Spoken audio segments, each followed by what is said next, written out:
Yes, we will be looking at the Sun's world exclusive on Matt Hancock groping a lady's bum in his office, and three other papers: the Times, the Daily Mail, and the Guardian. So we're going to start with the Sun.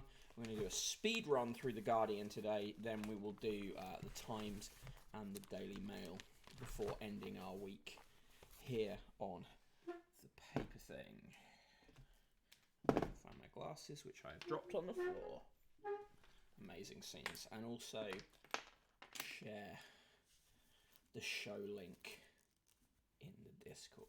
Here I am, there are my glasses. Let's go.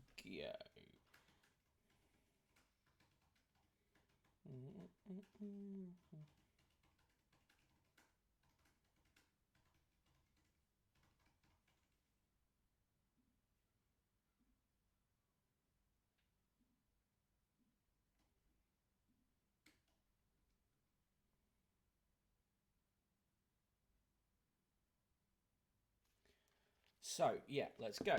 Right, so we're obviously starting with the Sun. Good afternoon, a bad motivator. How are you doing? Thank you for being here. Hey, Studying Fangirl. How's it going? Right. So, Sun, front page. Hancock's affair with Aid. They don't even bother going with a pun. Obviously, many puns could have been available there. And I'm sure some of them will turn up in the chat now. This one flicky bit of hair is annoying me. Hey, Yuan. Hey, Slingermeyer. Hey, Ashflaps McNulty. One of the most fun names in the chat to say. Okay, so, yeah, they've gone with a pretty straight headline on this. Bylined to Rob Pattinson, one of the political reporters at The Sun, but the inside byline on the spread is a joint byline between Rob Pattinson, not that one, and Bunter, a.k.a. Harry Cole. Though, of course, you may not know, but it's pretty much par for the course at The Sun that the political editor gets bylined automatically on stories of this size, and it was no surprise that Harry Cole was doing the media round this morning. Okay. Studying Fangirl says, do we think this is being released now to cover something else up? No, my theory is that it's being released now because they want Hancock out of his job, and it's easier to do this than just sack him and allow Dominic Cummings to be right about something. So, we've got the front page there. Health sex fling during COVID. He hired Gina as top advisor. Snogs in office, cheats on wife. He's put out a statement just shortly before we went live with the show today saying that he broke COVID guidelines. It looks more like he actually broke the law, and asking for privacy. He's not going to get it. He's been married for 15 years, and he has known the woman who he is pictured kissing, Gina Coladangelo, since he was at Oxford with her. He studied, can you guess? PPE, obviously.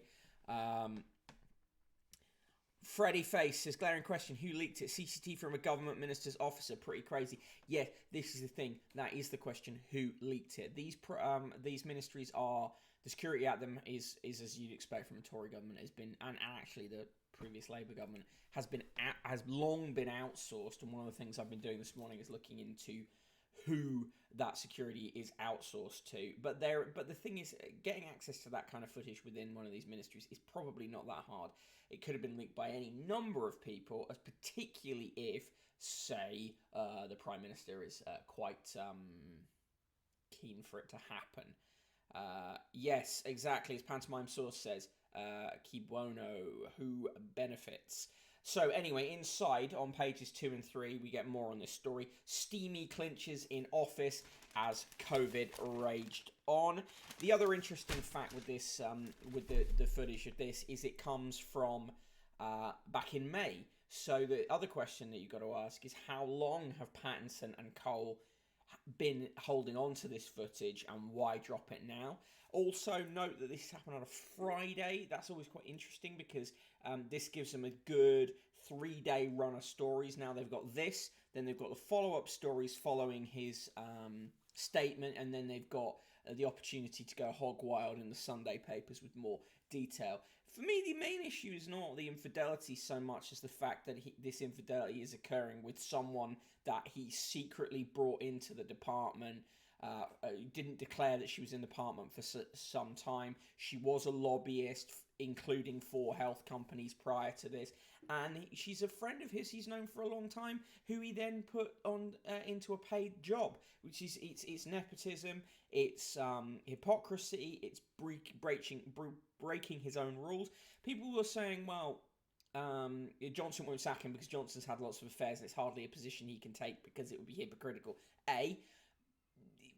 Boris Johnson has shown no issue with being hypocritical in the past, and B, he's got the opportunity here to get rid of Hancock or encourage Hancock to resign for breaking his own rules, rather than on the basis of what a lot of the media outriders are calling private business. Except it's not private business, because this woman is an employee, effectively, of Hancock's, and this was happening in the ministry. But we come back to the question that we began with, which is who had access to the CCTV and who leaked it to the Sun.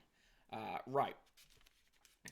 Pull quotes are interesting as well. Shocking he was having an affair with an aide he used public money to hire, and it's amazing he was so brazen about it as he is Secretary of State. This is 100% the government. This is like a mob hit, basically. Because this has been going around in WhatsApp groups in Westminster for some time, but the evidence was not, people just didn't have the evidence to pin it on him. Studying Fangirl says, I feel like outsourcing government security should go bad really fast. Yeah, well, G4S has got the contracts for a hell of a lot of government security. Yuan says, reminds me of the New York Post safe full of sleaze they save for a rainy day. Similar safes or, filing cabinets still exist in the Times, Sunday Times, and other British newspapers. Friar Bento says, photo of a screen is handy, adds another level of obfuscation. Yeah, someone's taking a picture in the CCTV room of the department. Slicker Meyer, like Boris would give a fuck about being a hypocrite. Exactly. Red Tick Seed says, yep, they're trying to get rid of them. This is not a reputation damager unless they choose it to be. The Prime Minister is pretty much cut and dry, caught red-handed over his affair with Jennifer Arcuri, and significant dodginess around public money, and he's still there.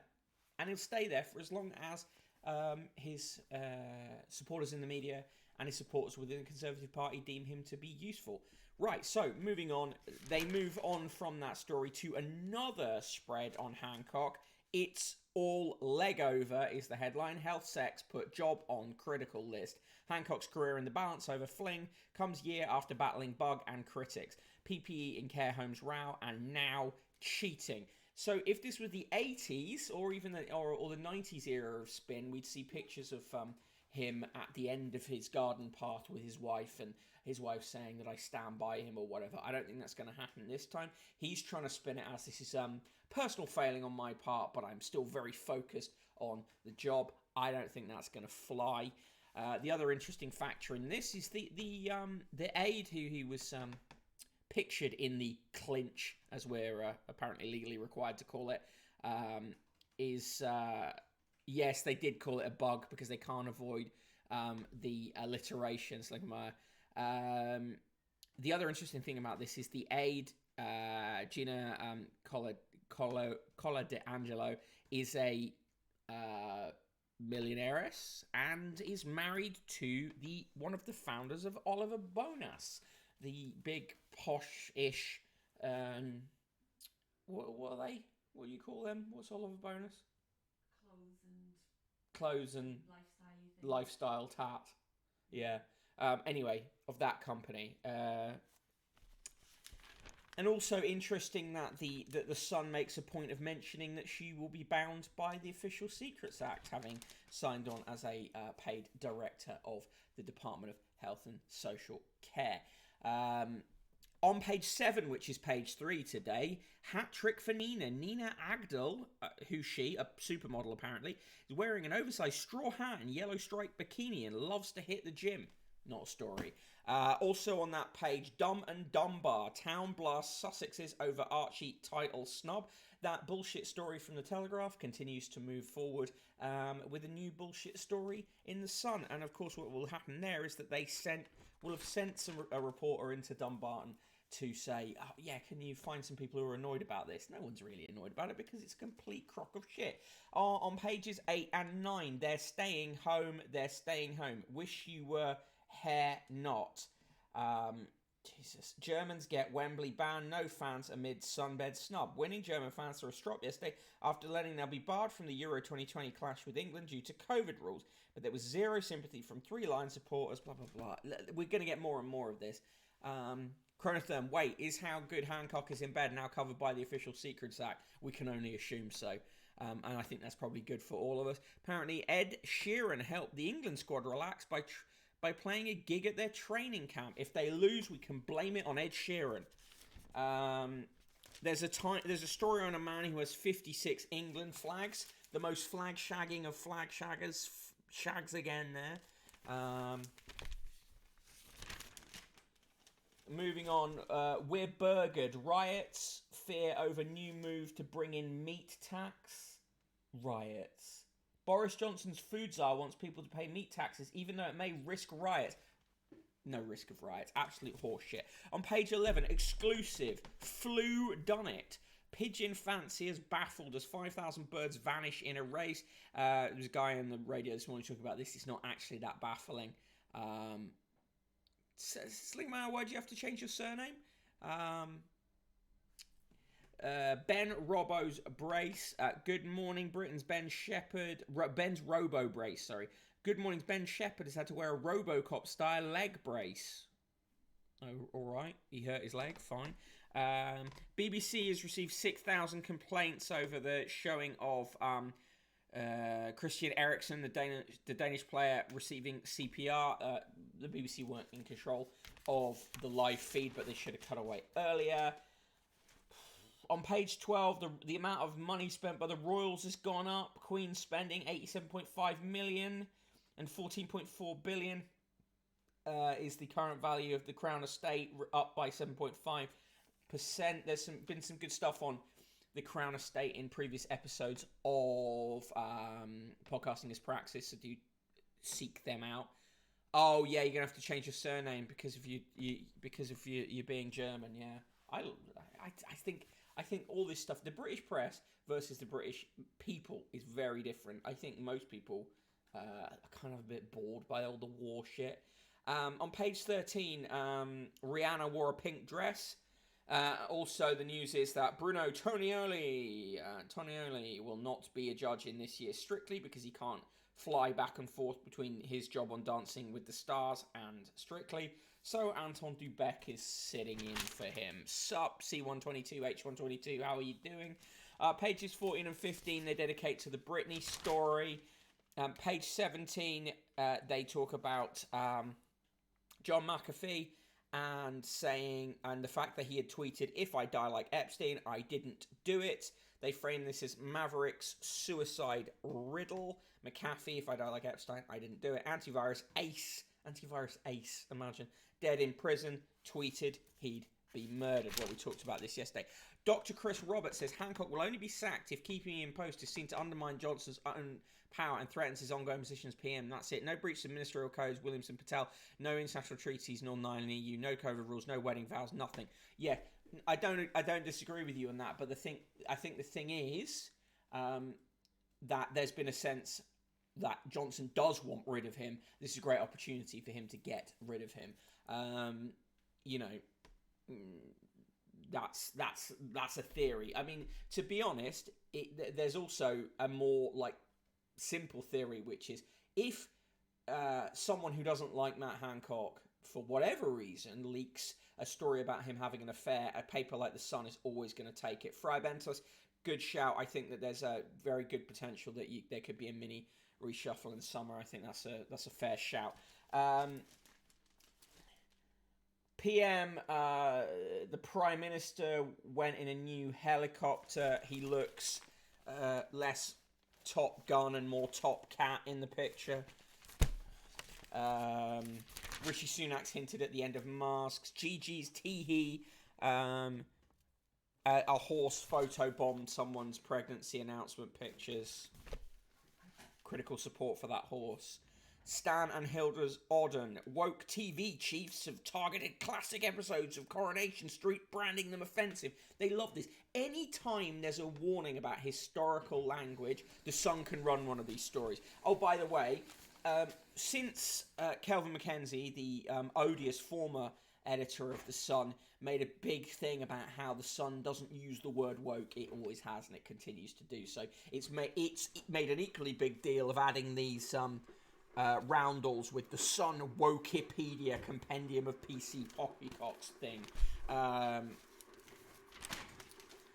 In the bizarre column, some old crap about Ed Sheeran.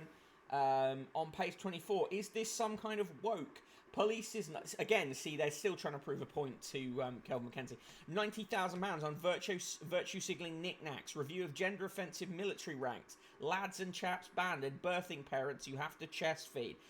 Yeah, see, they're really going heavy on these false cultural stories. Now, on page 25, they're back on the story of Colin Pitchfork and whether he'll be released or not. I don't think he will be. Anglerchain says, I love the sun.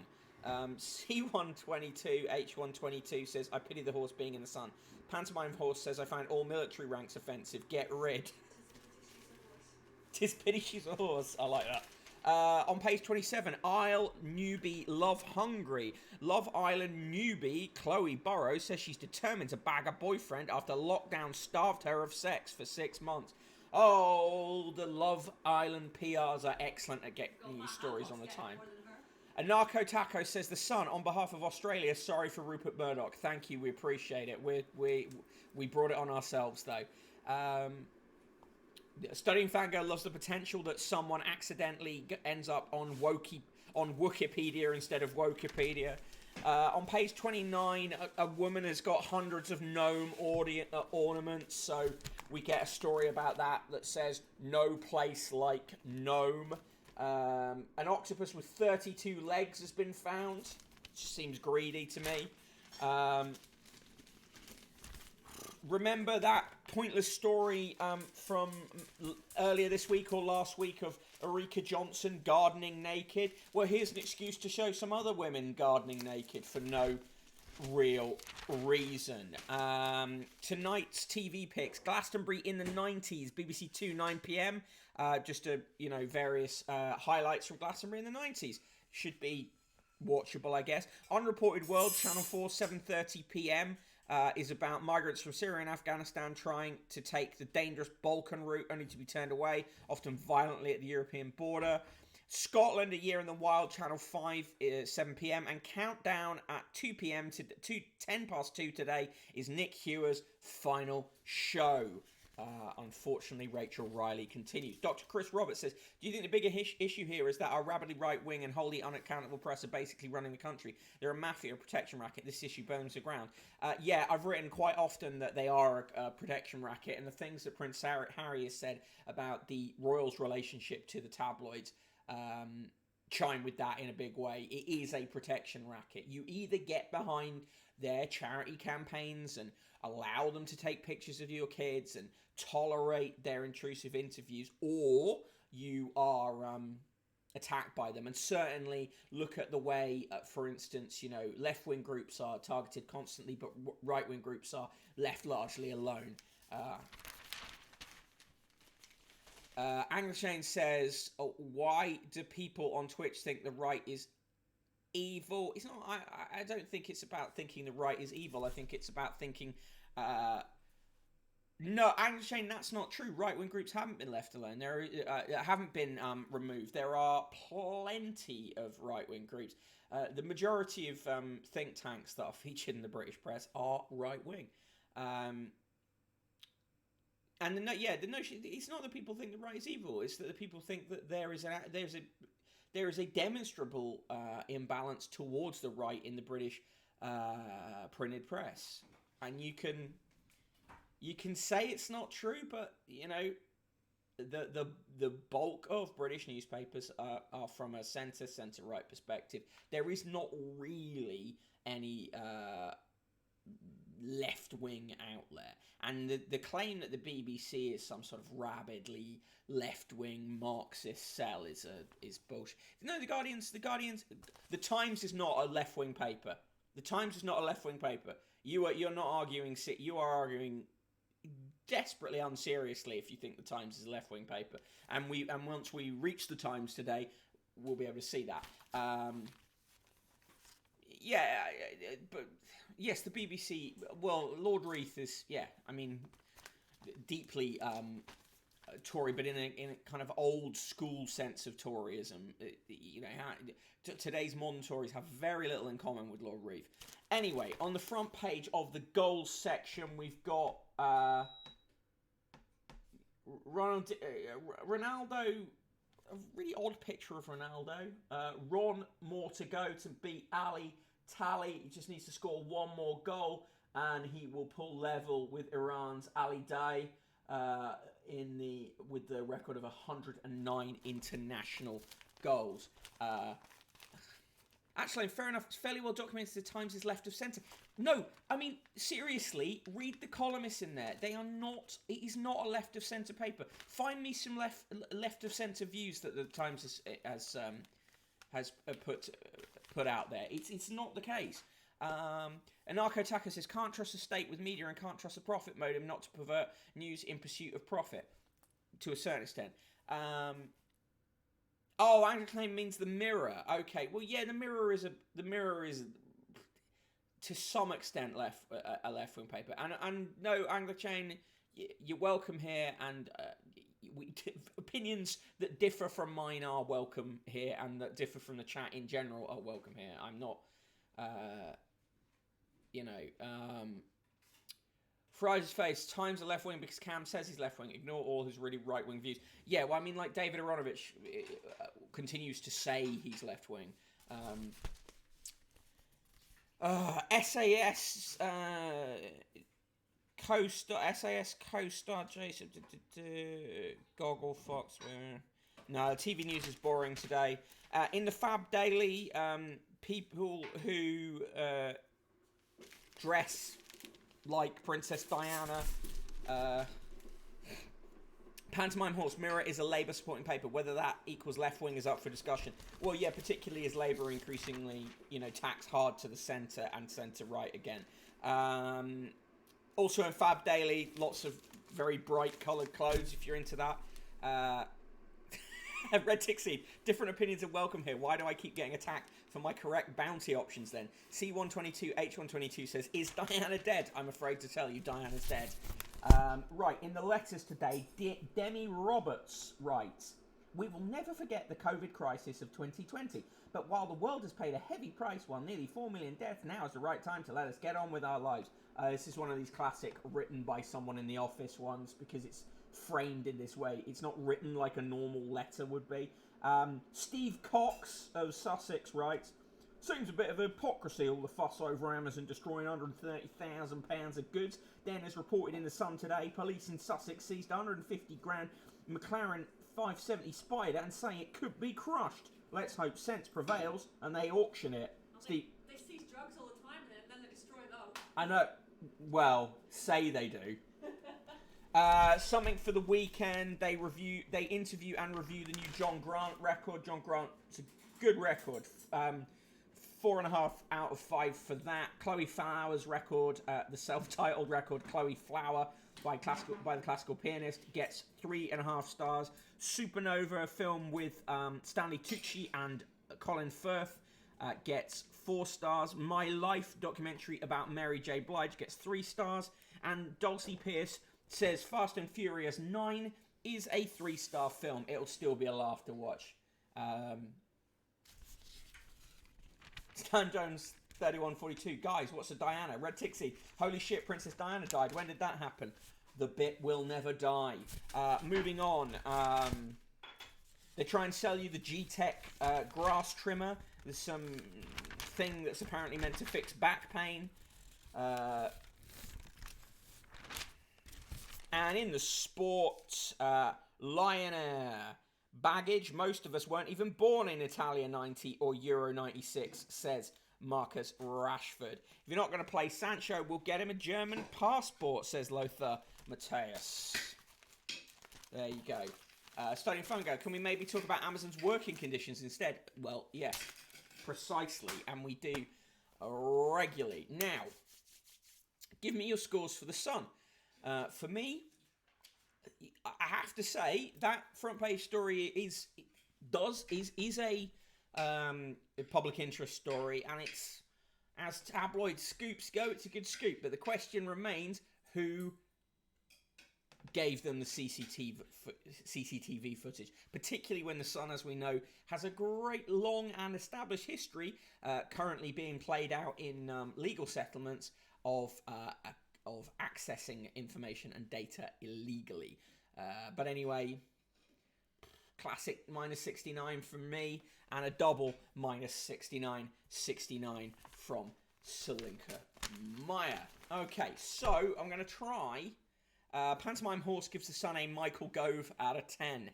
Yes, I look forward to the Redacted about Redacted coming out. Okay, just going to do a quick roll call before I do the speed run through The Guardian. I'm, of course, the Broken Bottle Boy. You can follow me on Twitter at Broken Bottle Boy. And why not check out the newsletter, brokenbottleboy.substack.com, or chuck some coins into the newspaper fund, paypal.me/conquest of the useless, if you enjoy the show. In the chat today, we've got Academy Impossible, Anarcho Taco, Archer Lane, another thanks for joining us. Anglerchain, sorry. Another TT viewer, Ash Flaps McNulty, Aiton, Bad Motivator, C122H122, The Silent But Deadly, Carbot 14XYZ, Dan Jones 3142, Dr. Chris Roberts, Farage's Face, Friar Bentos, Chronotherm, Mogshed, Mr. Gump, Pantomime Horse, Red Tick Seed, Slinkermeyer, Studying Fangirl, Torms, the Royal Flush, Urban Bongo, V&K, Virgo Pros, and Zoutar. Right, so it's a Friday edition of The Guardian, so it's a little thicker than some others. Dr. Chris Roberts says, Archland, I don't think they're says about the right. I don't think they're evil. Conservatism is perfectly coherent and historically serious and successful political project and philosophy. I happen to disagree with their ideas and how to organise society. I'm a socialist. Balance of force is so skewed in favour of the right. Almost all the press is right-wing and almost all the think tanks are right-wing market fundamentalists who receive disproportionate coverage in the press. This is how discourse and epistemology works. That's one of those words I struggle to say out loud. Chronotherm, the guy who gave them the CCTV footage was the pool guard from The Day Today. This was the very thing they did not want to happen. Red Tixie gives it a minus. Matt Hancock 69, 69, 69. Not use the words Matt Hancock and 69 in the same sentence. Hat Hancock. Right. We are now going to move on to The Guardian, and I'm going to see if I can get through The Guardian. Chris, don't shut up. You're grand. It's good. The chat is there for chat.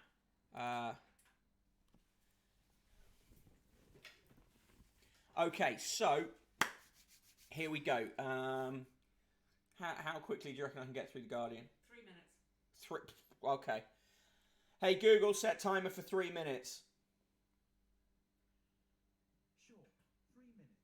And we're starting now. Right, so here we go with The Guardian front page. Is an exclusive with Lord, who says, I feel I'm only just scratching the surface of my powers. Top story, travel ease, but UK surge in cases sparks fears in EU of COVID spread.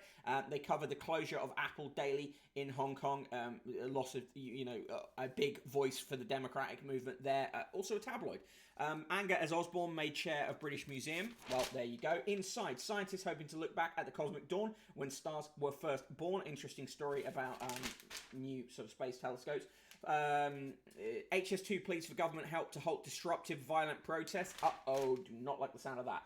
Travel is eased, but cabinet wrangle and EU fears likely to hold back holidaymakers. Nearly 600 million lateral flow tests may have been wasted. I don't think we're surprised there. John Crace's sketch. As he enters the room, the Queen groans. Her meetings with Johnson were better on Zoom. George Osborne, architect of cultural cuts, to be chair of British Museum. Plans to restrict junk food ads. Don't go far enough, say campaigners. I think these junk food ad bans are stupid, frankly. They won't work, and there are so many loopholes. And actually, I'm not sure that the philosophy behind them works. Daly and Atkinson jury fails to agree on second officer. Shame that.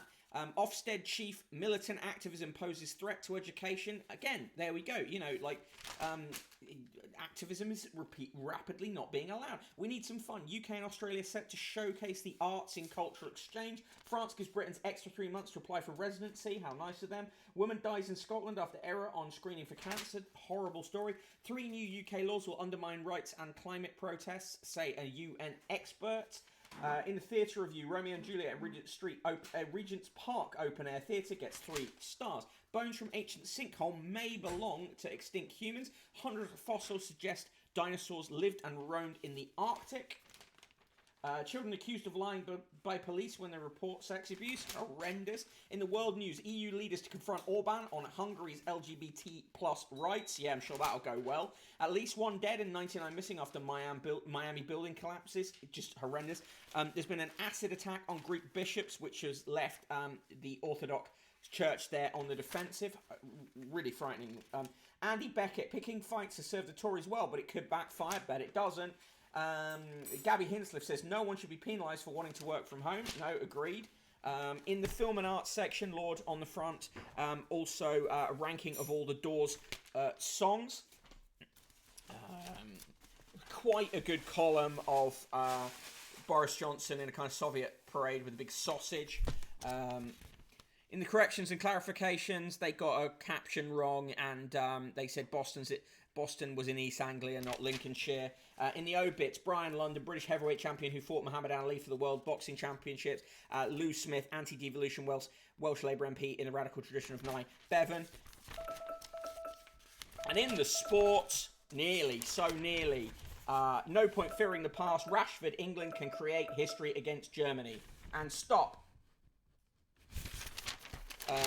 So yeah, there we go. That is that's the Guardian in about 3 minutes 5 seconds for you.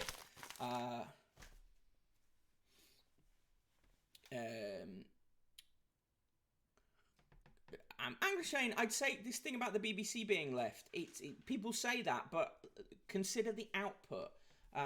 The output of BBC News is not left wing. Was that a new personal best for the Guardian? Nearly, I'd say, particularly as a Friday one. Farage's face. If someone says the sky is blue and someone says it's yellow, it doesn't mean the sky is green. Yeah, and not Dr. Chris Roberts.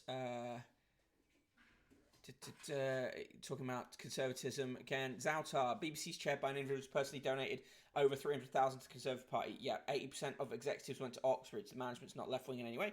However, they have the odd BAME presenter which functions as a red flag to the right.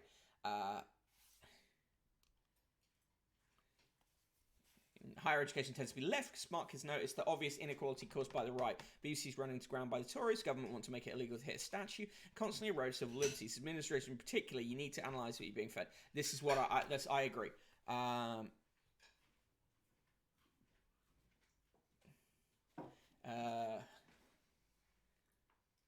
Farage's face. Because so much of the status quo ruling ideology is right-wing that you don't notice when the BBC is right-wing because it's seemed as normal. Yeah, exactly. But when the BBC is deemed to be being reasonable is when it's usually taking a fairly right-wing line. One of the interesting things to do is have a copy of the Daily Mail, listen to the Today programme on Radio 4, and see how the news agenda of the Today programme and the editorial running order of the Daily Mail tend to work in lockstep. Because a good number of the, because the thing that you'll hear a lot is, the BBC buys more copies of The Guardian than it does the Daily Mail. That may be the case, but the Guardian is not as culturally influential as the Daily Mail in any sense.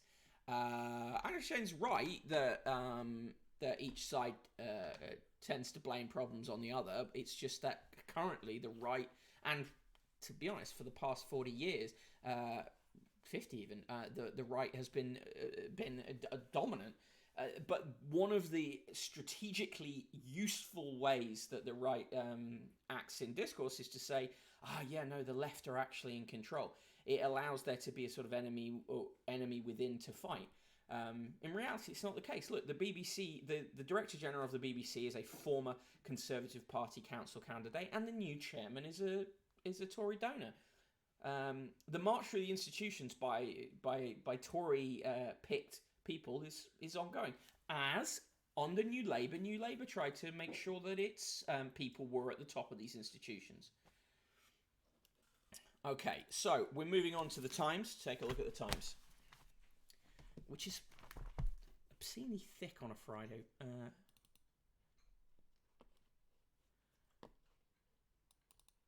Yeah, agreed as well, Freibenos. I write about that quite often. The personal relationships between people in these institutions. So James Forsyth being married to Allegra Stratton, who then goes on to work for the Prime Minister, or Sarah Vine being married to Michael Gove and having that relationship between the Mail and the Mail and the government, or Boris Johnson himself being formerly being the Telegraph's most highly paid columnist, and essentially being on sabbatical from the Telegraph while he earns a little less being Prime Minister of the country. Right, so here we go with the Times, front page of the Times. A lot of papers today have got stories or pieces on the Britney Spears court case and looking back at what's happened with her.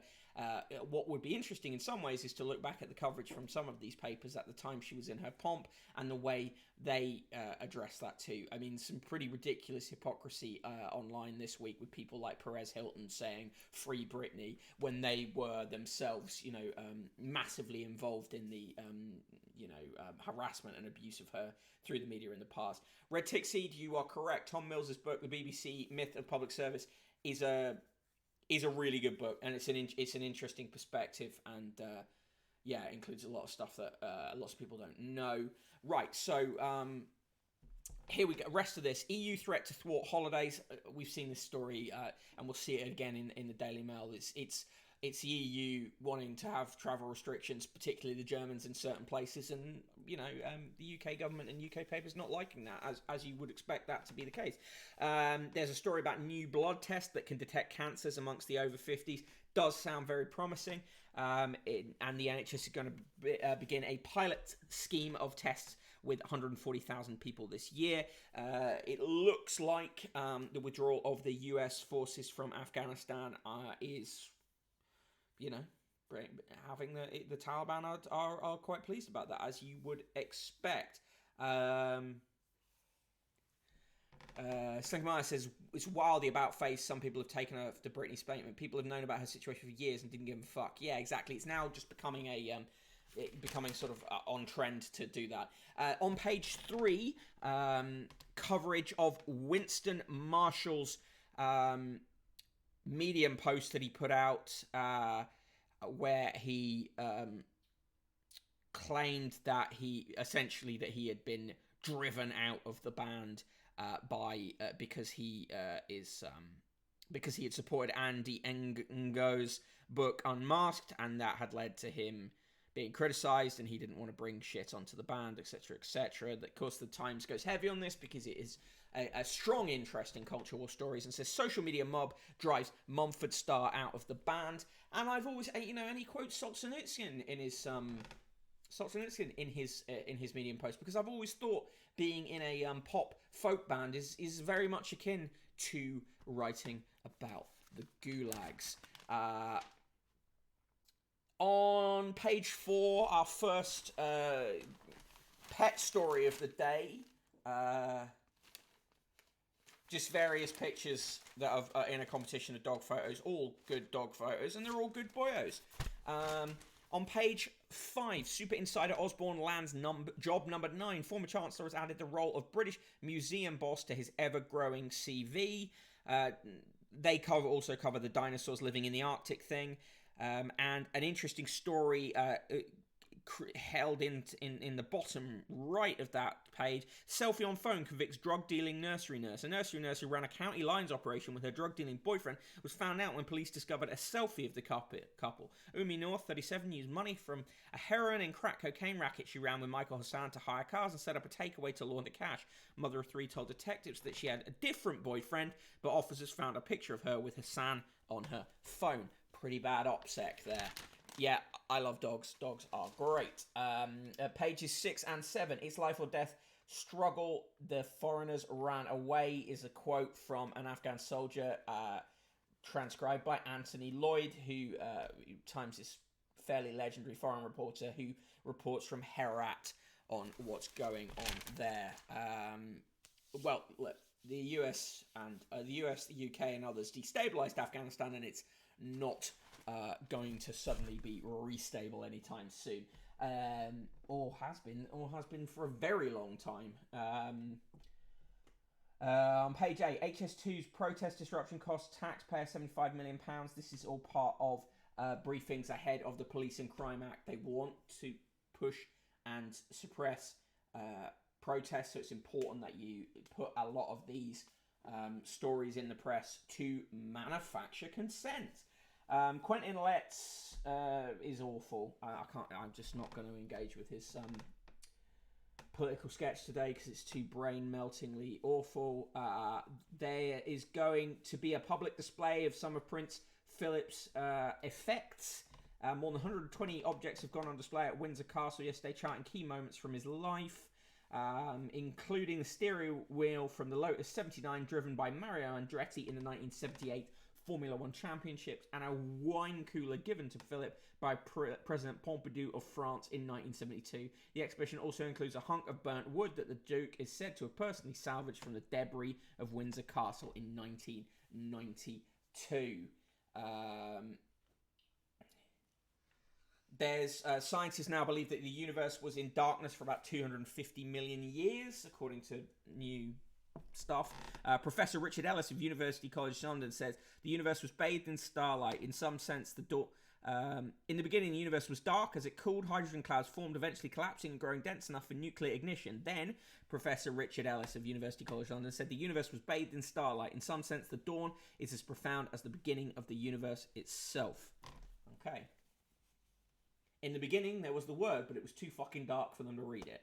On the bottom of page 9, maker of £900 Parkers drops to drop fur. The upmarket Parker brand, Canada Goose, has pledged to stop using fur by the end of the year in a victory for animal rights campaigners.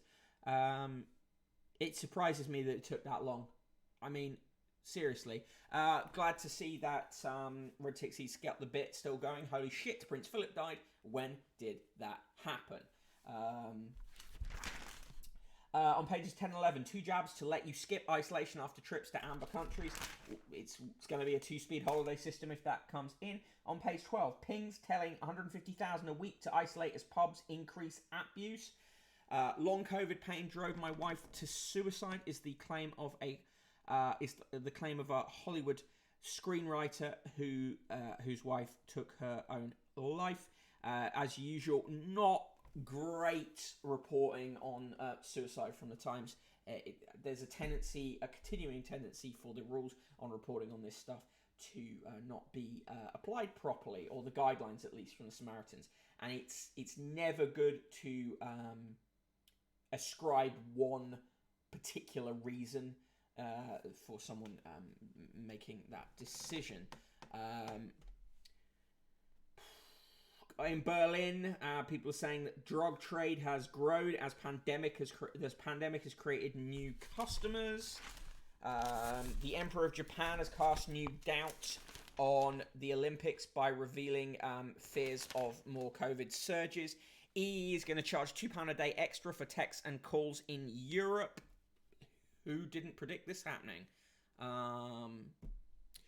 Ofsted chief hits out at moral guardians behind school protests. It's another spin on that one. More culture war stuff. Johnson will keep sailing off Crimea. Boris Johnson standing up against the Russians in a kind of the easiest possible way he can do that. Their headline for the vanishing of the pigeons is quite a decent one. Coup, fancy that. Thousands of racing pigeons vanish. The finding of this fragments of bone that suggest another kind of human is interesting. A remarkable fossil find has indicated that two peoples once shared the Middle East for thousands of generations. Their coexistence was extraordinary because these groups were different types of humans. Fragments of bone dating from about 130,000 years ago been identified as a previously unknown form of human being distinct from Homo sapiens. Nicknamed the Nesha Ramallah Homo, it was a more primitive member of our evolutionary tree. It's likely to have had features such as a prominent brow ridge and large teeth. Archaeological evidence suggests that it adopted the stone tool technologies that Homo sapiens brought to the region about 200,000 years ago, indicating that the two groups mixed and shared knowledge. There's also good reason to think they interbred. Interesting. Bottom of that page, a story: a Royal Navy underwater warfare expert has been jailed for 9 months and dismissed from the military after slapping a 17-year-old female sailor on her bottom during a basketball game. Leading seaman Andrew Hallamund, 39, had claimed he was paying the teenager a compliment for playing well. Hallamund said he liked banter and taking a friendly approach with young recruits he was in charge of. Court martials told that over 3 months, Hallamund from Edinburgh became obsessed with the junior sailor. Right, here we go. He also groped her. Yeah, here we go. This is extremely bad reporting, right?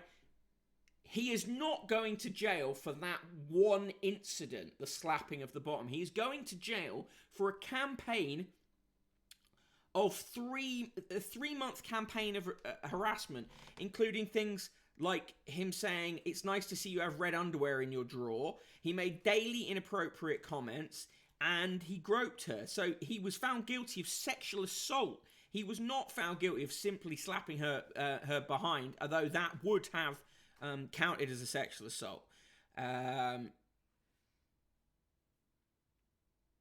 The victim previously told the court she did not know Hallamund that well and was shocked by his behaviour. She said, "At first I wasn't sure if this was banter, but after a while it was too much, and it was clear they were towards me." Hallamund was cleared of 3 other charges, including slapping the sailor's bottom in a lift and in an office.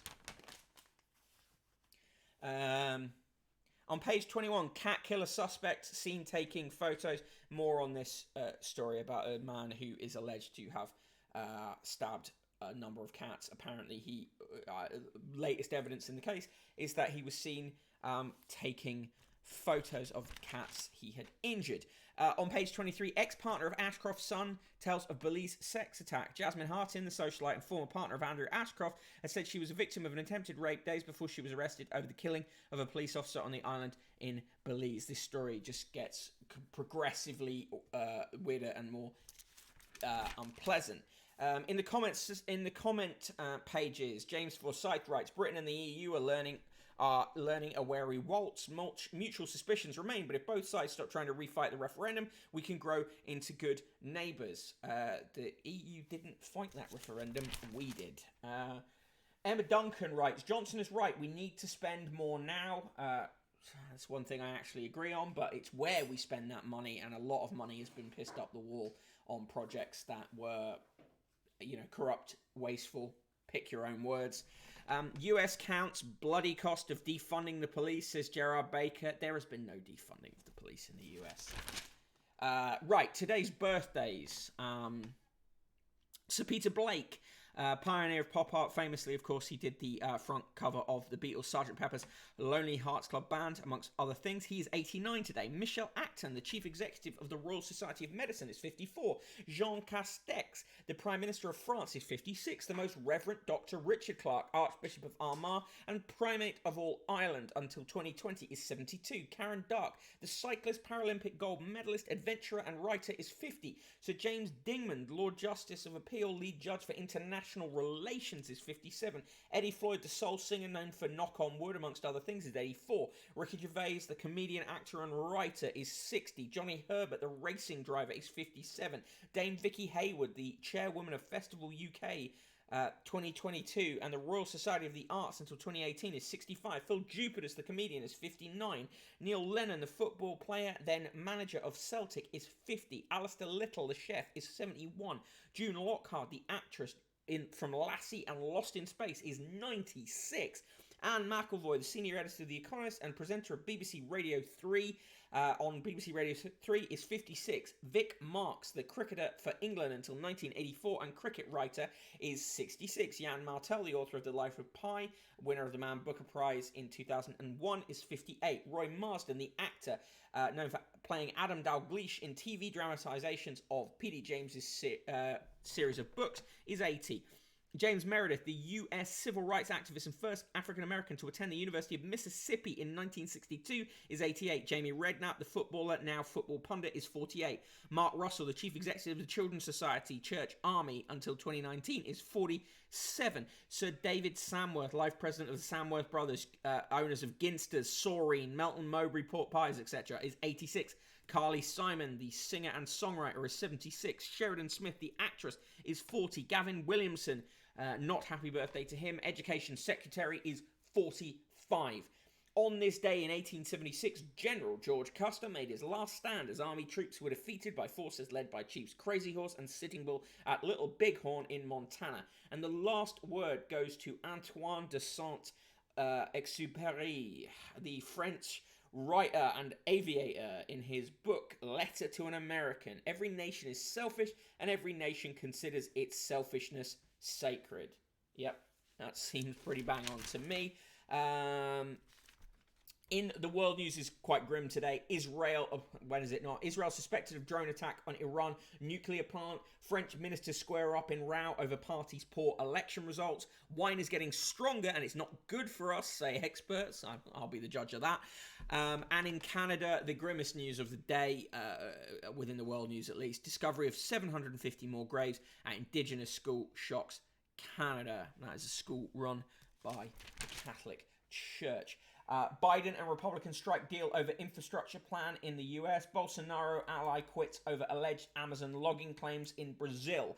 Police save lover of mafia boss's wife in Italy. That is a risky business if you choose to be the lover of a mafia boss's wife.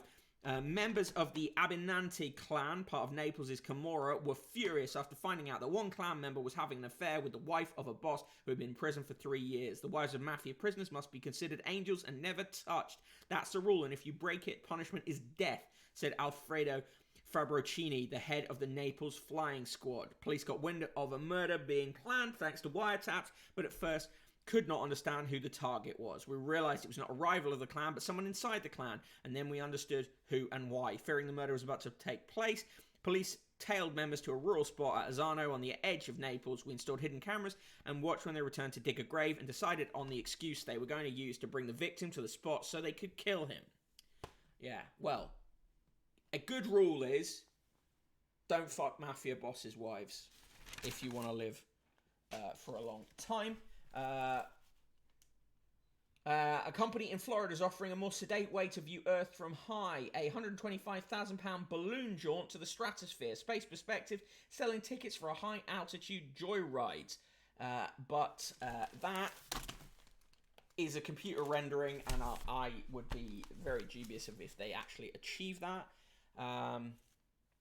10 Russians who were detained by security forces in Chad, where troops are fighting rebels trained by mercenaries linked to the Kremlin, claim they were just visiting rock paintings. Well, we all believe that, don't we?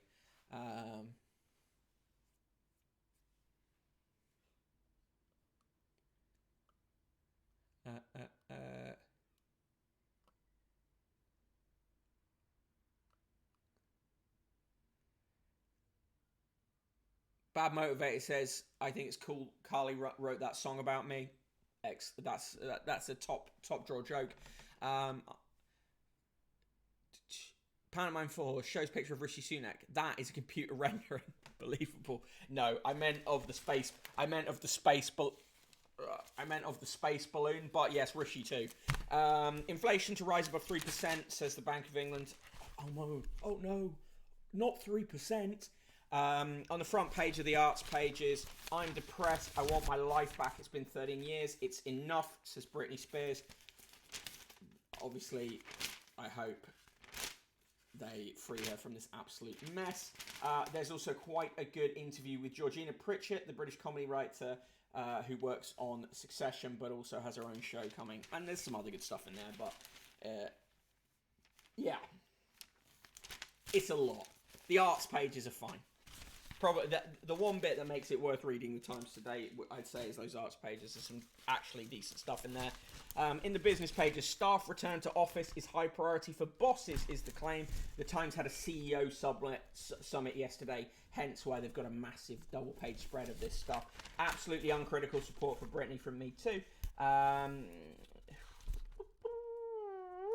Harry Wallop says, will speedy grocery change the world? I think not, but don't take my word for it. I think it will be a fad for a while. I think the actual costs of having tiny bits of food brought to you are not sustainable, and it's not a great idea in a world where we're trying to reduce carbon footprints. The boss of Britain's newest listed restaurants group said yesterday that it was primed for growth. Andy Bassadone, executive chairman of various eateries, what a name, said that the company had used the lockdown to hone its existing sites. What restaurants does it do? Strada, Tavolino, Copper Club. Okay, there you go. Cineworld is not doing well. Are we surprised? They're still trying to sell you a share in this racehorse. Tiny share in a racehorse. In the obits, very good obit. I mean, mad but good obit of John McAfee. Sometimes dangerous, often strange, but always colourful and hard-living creator of the first antivirus software. Died age 75. Red 60, Cineworld wasn't doing great before COVID. No, it was pretty much on life support then. They also have an obit of Brian London, durable British heavyweight boxer known as the Rock of Blackpool, who challenged Muhammad Ali for the world title in 1966. He died age 87. And Joanne Linville, prolific character actress who appeared alongside Streisand, became known for trying to seduce Spock in Star Trek. She played a Romulan commander who fancied Spock. So there you are. Things are trying to sell you today: a vacuum cleaner specifically for pet hair, a tree cutter that can go up to high heights, various shelving units, various mattresses. In the sport, they've got a preview of the Tour de France. Messi is going to stay at Barcelona and sign a new contract. The Lions, British Lions, have been out drinking some beers and having a sing-song in preparation for their forthcoming matches. Ali Dai says he's delighted that Ronaldo will break his goal record. Henry Winter says how England are learning to win the mental battle. Forget the reputation. Germany have been dysfunctional. I still can't see us beating them. I really don't. Matt Dickinson says Southgate must be bold. It's time to bury the demons of 96. And on the back page, England stars, we no longer fear the past. Yeah, mostly because many of them are too young to remember that. Dr. Chris Roberts says, why are you Broken Bottle Boy? Sounds terrifying and menacing when you actually seem lovely. It's just an alliterative name I put on my Twitter account from a poem I wrote when I was in my late teens or something. And then it just stuck, and now people know that that's my Twitter account, so I stuck with the name. Right, so that was the Times. Not the worst today. Some animals in there. I'm gonna go for a minus 68. I love it. Oh, okay. Do you want times 2? No, I've got something to say. Okay, there you go. Nice. Right. Okay, give me your scores for the Times as we crash towards the end of today's show with the Daily Mail. Gonna run a bit longer today, so we're having some interesting debates. But it's fine. That's fine. We'd still be done by about 2:05. Right, front page of the Daily Mail. Britney, I'm being treated like a sex slave. Full story behind shock testimony. Holiday Islands, Here We Come is their main story. And of course, they continue to write about Princess Diana. Today's story, Diana statue unveiling, hit by crisis. On page 3, get ready to squirm all over again. It's a tell-all Oprah chat remade for TV cringe. Someone's made a TV film called Harry and Meghan. escaping the palace. It looks really bad. Bottom of the page, Princess slash Diana ceremony guest list. COVID forces brothers to scale back statue unveiling. So not the crisis that the front page led you to suspect it was. EU leaders urge quarantine for Brits. Well, we're having quarantine for people coming here. It seems fair enough. Pages 6 and 7 will scrap 1 metre rule on July 19th. Vows the PM. Michelle Mone, the bra-selling businesswoman turned baroness, got her jab. Test and trace is still a shambles. 100,000 cases are missed, and just 1 in 7 swab kits sent out are registered as used. Fury grows over football crowds as parents miss out on sports day. Lockdown really is a passion killer. The birth rate is plunged, and divorces have soared. Who would have imagined that being trapped in the same place as your partner all the time might end up with more arguments? Mark Nichol, who was on the HMS Defender during that little spat with the Russians the other day, gets another double-page spread out of it with the headline, Moment Russia Opened Fire. Putin patrol boat launches a cannon burst in warning to British destroyer, then 3 ships follow it for 200 miles. It is worth noting that we shadow Russian ships whenever they go through the channel, so it's not that uncommon. Dr. Chris Roberts thinks England can beat Germany, but then in classic England style will lose to the supposedly easy opponent in the quarterfinals, Ukraine or Sweden. It's not that I don't want England to win against Germany, it's just that I have, the past, I'm not going to deny the past. On page 13, after 18 series and some strictly dire partners, Anton Dubek joins the judging panel. Previous partners of his include Nancy Delelio, Anne Widdecombe, Jackie Smith, and Judy Murray. Roaming fees are back. EE's first phone giant to revive charges. Yeah, well, the reason roaming 3s went was because we were part of that EU economic area, economic trading bloc, and that's why the roaming fees were got rid of. And now they're back. Brittany, I'm being treated like a sex slave. They give it a double-page spread. The feature is written by Alison Boshoff, who usually does their stuff. Red Tixie is hoping England will lose. Well, fair dues. On page 17, Count Alexander von Schoenberg, editor of Bild, the German tabloid, who's often brought in to write Daily Mail-friendly things about Germany, writes, English hearts sank when it transpired Germany would be their footy foes once more. But, says this German writer, it's a sporting rivalry to savour. Just don't mention the score. Generally, Germans don't see England as the big footballing rival, as we were talking about the other day. Richard Littlejohn says, Brexit 5 years on and all over bar the shouting. On page 20, Galloway predicts poll doom for Labour and says Keir will be ousted in a puff of wokery.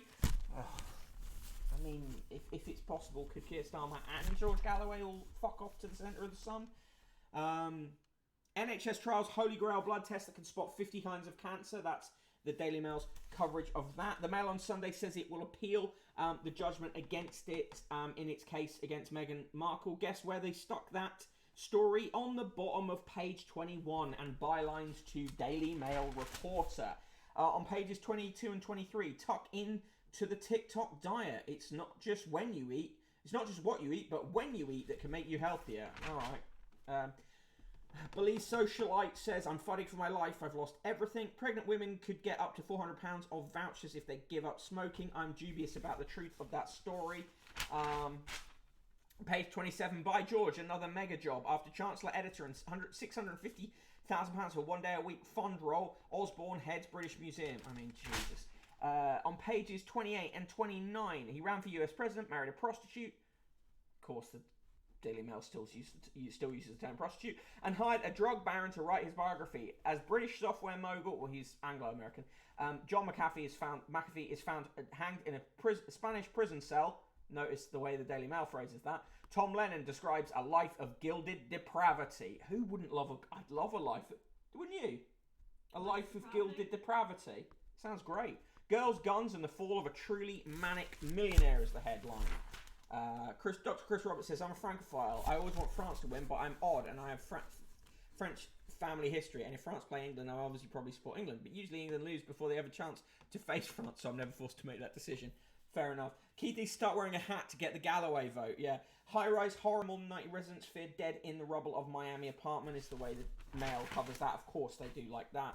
Cara Delevingne wore a dress. That's a story for some reason. June 25th, 2021, on this day, from the Daily Mail archive on June 25th, 1940. Frenchmen responded with enthusiasm to the appeal from Mr. Churchill to rally for the common cause after France's surrender to the Nazis in the French territory around the Mediterranean that is part of the Allied front. A French official said, France has lost one of her strongholds, but there are plenty more, and we shall fight for them to the end.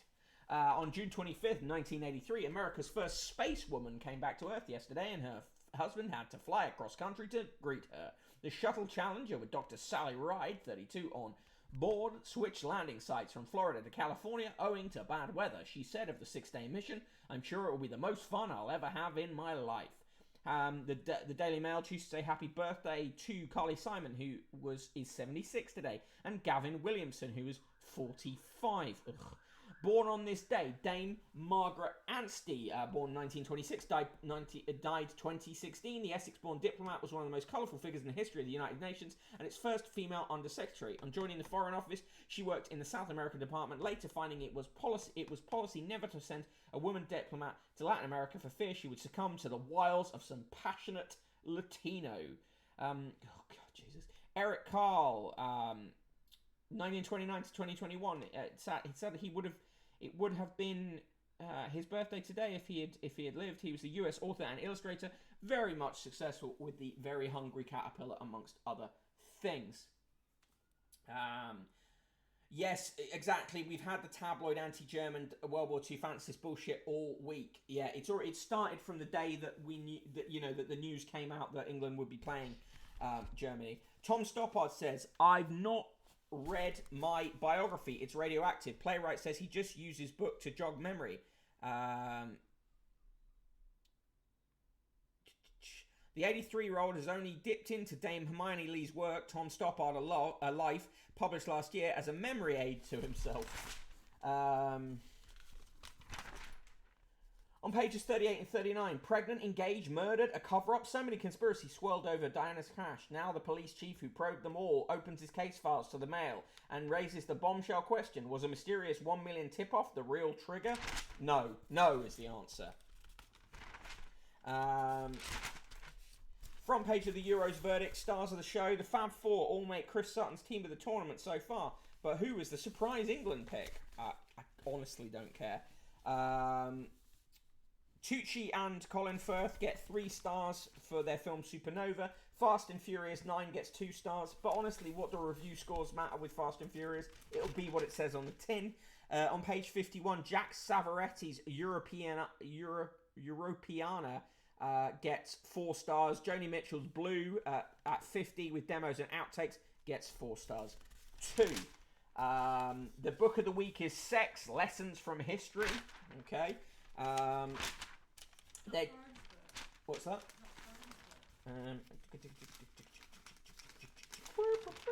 No. Oh yeah, it is. Yeah, Sex Lessons from History by Fern Riddell. Yeah, that's the book of the week. Riddell, a distinguished cultural historian and media personality, shows we think we are modern permissive. We are not, and the tragedy is that the idea of sex as a shared experience now makes everyone wary. Take it from an old hand, sex is only dirty if you're doing it right. Okay. 4 stars for Joni Mitchell's Blue. Well, 4 stars for this particular reissue with outtakes and stuff. They're trying to sell you sofas. In the TV review, Diana documentary on ITV last night gets 4 stars. Escape to the Chateau, Make Do and Men gets 3 stars. Pick of the day today, Scotland, A Year in the Wild. It features Puffins, so that's cute. 7 p.m. Channel 5. And Greg Wallace's Big Weekend, where he goes to Munich, is one of the recommended ones. If you can get past this picture of Greg with his Wurst out. In the cartoons, Garfield and his girlfriend are chatting, and Odie turns up, and she tells him to go away, and Garfield wants her to teach him how to do that. In Chloe and Co., Chloe and a bloke are drinking and talking about relationships, and in Fred Bassett, Fred wants some dinner and takes his bowl to his owner to get his dinner. They're trying to sell you some really ugly trousers, just £14 a pair to make yourself look like the least stylish man in the office. In the straight to the point letters, John Finlay turns up in here quite often, actually, says, Dominic Cummings says political parties are rotten to the core and dying. Where did he gain that electrifying insight? At the core, maybe. Jeanette Dilley says, G7 was not responsible for the spike in COVID in Cornwall, says Boris. Well, he would say that, wouldn't he? T. Nichols of Basildon says, supermarkets are selling mixed heritage tomatoes. I expect that otherwise it would be a red privilege. Oh, God. Equally as Stan Henderson says, equally annoying as you guys is being called mate. All right, mate, chill out. Today's recipe is quick chicken hummus bowl. I mean, it's just assembly. Then, obviously, trying to sell you various cruises and equity release and all that kind of business. And finally, in the sport, Germany do not scare us. Rashford in bullish mood ahead of Euro Showdown, and Nuno's the new pick for Spurs job. Former Wolves manager Nuno Espirito Santo has emerged as a leading candidate for the Tottenham job. There you go. That is the Daily Mail today. Give me your scores as we go through the usual end material. So, thank you to everyone for tuning in, including the new people. Really, what would best be described as a lively chat in the chat today, and let's have more of that. If you have enjoyed the show, do consider chucking some coins into the newspaper fund. We were going to have a magazine special today, but the Matt Hancock story knocked that one for 6. But I will do a magazine special next week, including Viz. And if you want to have some say in what other magazines are included, go to that link that I've just put in the chat, paypal.me/Conquest of the Useless, chuck some coins in, and in the note, tell me what magazine you want featured. Bad Motivator gives the Daily Mail 14 out of 88. Very loaded number.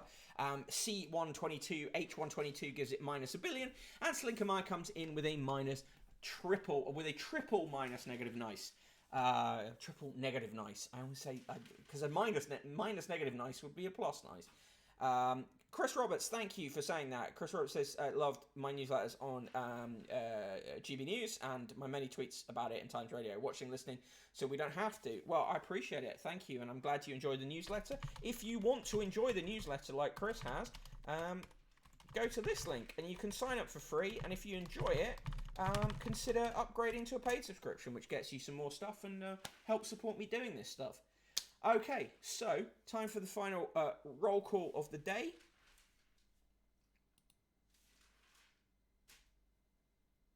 I've been the Broken Bottle Boy. Follow me on Twitter at Broken Bottle Boy. Also in the chat, Academy Impossible, and Narco Taco, another TT viewer, Ash Flaps McNulty, Aiton, Bad Motivator, C122, H122, Carbot 14XYZ, Commander Root, Dr. Chris Roberts, Farage's Face, Freya Bentos, Morin Skell, Minion 619, Mr. Gump, Pantomime Horse, Red Tixie, Slinkermeyer, Studying Fango, Tom Toms, The Royal Flush, V and K, Windoves, Virgo Pros, and Zoe Brings Bacon. Last but not least, thank you all for being here. And one last thing to remind you of, Anarcho Taco says, I'll sign up, but don't sell my metadata. No, I won't do that. I just use the emails to, send emails. If you like the show, you like the chat here, you like to chat about the media generally, join us on the Discord. There's the Discord link, and we'd be happy to have you. Right, see you all on Monday at 1 p.m. But don't forget that I continue to review the newspapers on Twitter all weekend, color-coding those front pages for your delectation. Have a fantastic weekend. Grab me on Twitter or on the Discord if you need me in the meantime or just want to chat. Bye-bye.